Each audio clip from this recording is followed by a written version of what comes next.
Weird West is the debut title from Wolfeye Studios, a new studio formed from the creators of Arcane Studio, best known for Dishonored, but going back to titles such as Arx Fatalis and Dark Messiah. Weird West is a very different game than the aforementioned titles, but still has some familiar themes, especially when it comes to decision making, which we'll talk all about. The game is in the Wild West, but as the title of the game would suggest, a bit weirder in the best way possible. You've got a variety of different creatures, magic, and supernatural elements all in the game. It's got a riveting story, an interesting cast of characters, but arguably more important than anything else, this is a game with an incredible amount of depth and options in how you want to play the game, and we'll get to all of that. Weird West will take you on the journeys of 5 different characters, each pretty distinct with one another and with their own story arc. Now, while each character has their own arc that you play through, there's also an overarching narrative thread across all of the journeys. Each of the journeys explore different thematics, and as I mentioned, have unique stories. The bounty hunter is trying to save her husband, and then you play as a cursed pigman who is looking for answers on why he is the way he is, and so on and so forth. Each character will have specific abilities you can unlock that are exclusive to them, and some of them are pretty wild, not gonna lie. Summoning a bear as the protector in Journey 3 is pretty awesome. These abilities do add a nice layer of gameplay differences to each journey while retaining the basic fundamentals. It's not like you're learning a whole new gameplay style each time out, but the different abilities add a nice sprinkle of change and keeps it a bit fresh. In each journey, you can also circle back to previous characters and add them to your posse and then reacquire items and have them aid you in battle. I should also note that there are 2 paths of upgrades from nymph relics that are tied to the character in each journey.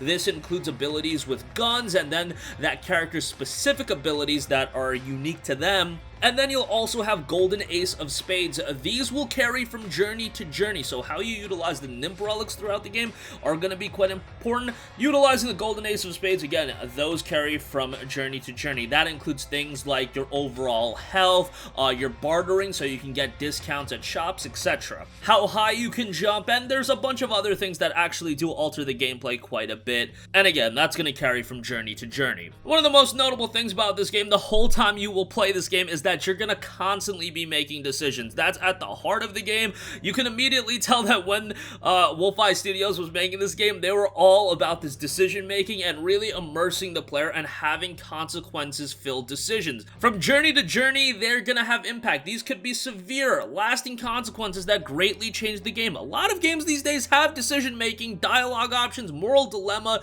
etc., etc., but how much do they actually affect the whole game? It varies from game to game. In Weird West, it really affects the game, so just be mindful of that. And the decision making extends beyond just dialogue choices. How you complete objectives can vary greatly. At a glance, initially it can look like, okay, this is my only option in how I progress, but a lot of the times that's not the case, and the game wants you to think, it wants you to try things, and it makes completing objectives and accessing specific areas that maybe to the naked eye doesn't seem accessible right away, and it's pretty rewarding when you do figure out something that may not be completely obvious. Don't get me wrong, the game gives you a pretty good idea at all times in what you have to do, and one route or 2 routes of success is always abundantly apparent. It's just that there's always gonna be multiple routes to a lot of the objectives throughout the game. Again, decisions also lead to lasting and relevant consequences. Did you save this person? Well, then potentially you have someone that's become a friend for life, and when you get into a dicey situation in combat, they'll come in for additional aid. Did you murder everyone in a town and commit heinous crimes? Well, your reputation in the Weird West is gonna suffer and you'll be treated differently. You'll create vendettas against you, bounties on your head, etc. Obviously, this goes the inverse. You can do good deeds and that improves your standing and your reputation in the world, and the world will act accordingly. The game also does autosave a lot, and there's an option to quick save that you can reload to very easily, so if something does go completely awry, it's easy to go back. However, I do have to be honest, I find it a bit more amusing just letting it ride and rolling with your decisions, but your mileage may vary on that. If you have a decision that you made and you're rethinking it, you can easily go back if you want to. The traveling in the game works via map. You'll have a ton, and I mean a ton of different locations that are always popping up as you're traveling and you can go to.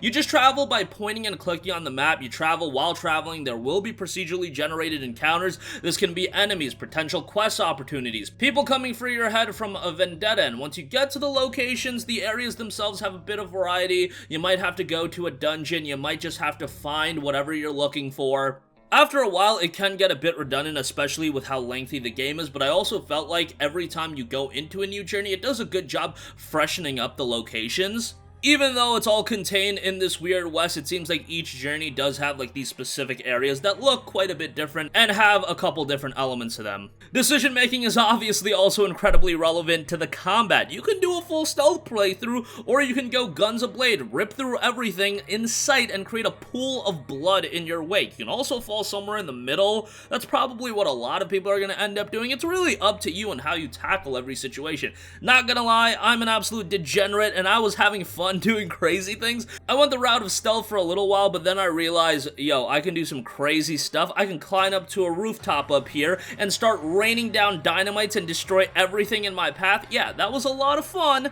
But combat can go a lot of different ways. As I mentioned, you can have more of a silent and stealthy approach, going behind enemies quietly and knocking them out, loading up a silenced rifle, shooting him while he's unaware, killing him, dragging his body away, his friends don't realize and take him off, pop him off one by one, maybe a bounty, you just kill your target and then you run away, hightail it out of there, and you're gone and you're back to cashing in your bounty. There's a lot of ways to tackle different situations. Obviously, you'll also be looting a ton your whole way through, getting items and valuables you can sell, get better equipment, all pretty standard stuff. As far as the gunplay itself and the combat, was a bit wonky at times. The abilities from each character add a bit of depth for what you can do, and each gun also has abilities you can unlock with the Nymph Relics.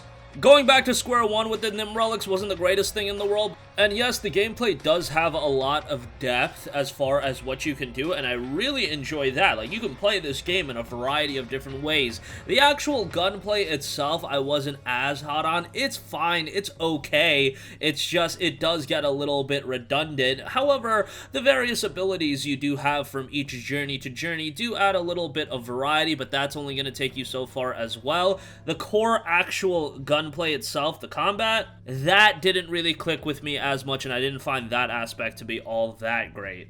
I also did experience quite a few bugs in the game, and there are some AI issues. It wasn't game-breaking by any stretch of the imagination. One time I did have to reload the game, but again, the game autosaved so much that that wasn't even a big deal. But outside of that, it was more of stuff like allies shooting at walls, allies doing weird things in general, bugged walking animations, walking into walls, stuff like that. Nothing too crazy, but definitely a bit jarring when it did happen. So hopefully those issues are ironed out in the near future.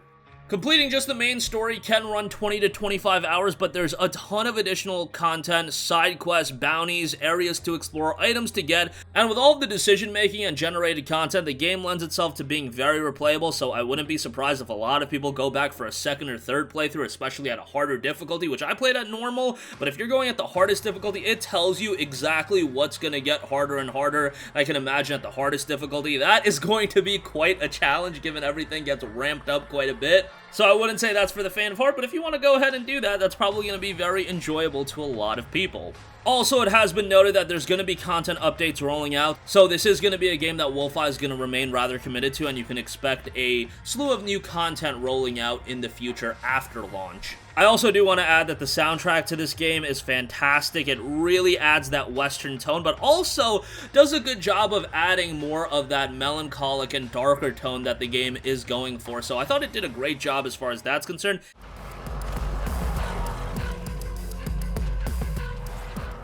I also have to say the credits track, fantastic, really well done. The narrator, Logan South, I have no idea who he is, but he absolutely knocked it out of the park. Look, it would have been nice if the game had full voice acting, but it is a smaller title, it's coming from a smaller team, and there's a lot of dialogue, so I can understand that, but the narration to the game, Logan South did a fantastic job with that. He just really knocked it out of the park, and I always look at a game like Bastion for having great narration. I thought the narrator for this game just did a tremendous job with the setting and really set the tone for every way through the game. In finality, the amount of options Weird West gives the player is great. The narrative is mostly strong, the writing is great, Sure, full voice acting, as I mentioned, would have been nice, but again, it's a small studio and the game has a great deal of dialogue, and with all of the various options and all of the routes you can go, it is very engaging. You have depth in gameplay options, the combat's not the greatest, but still enjoyable. Hopefully the bugs and glitches will be ironed out, but there is a lot to like in the Weird West. And if you're looking for a story-driven game that's decision-heavy and is an engaging RPG,